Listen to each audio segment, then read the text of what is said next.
Welcome to Samba Samba. Enjoy the video. You start by cutting power and removing all batteries so you can safely access internals. This protects the electronics and preserves calibration. Once done, open the casing and visually inspect the platform and load cell area for loose screws, bent parts, or disconnected wires.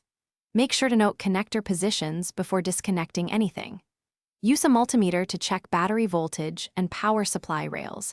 If voltage is low or unstable, replacement or regulated adapter is needed before proceeding to sensor checks.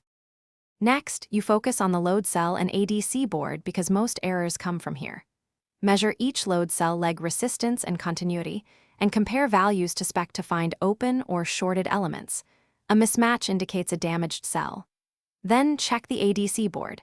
Confirm excitation, voltage, and signal outputs are stable under no load. If readings jump, clean connectors with contact cleaner, receipt ribbon cables, and carefully reflow suspect solder joints. This often restores stable communication and accurate weight output. Finally, reassemble the machine and use a certified calibration weight to run the unit's calibration routine. This sets 0 and span so readings match true mass.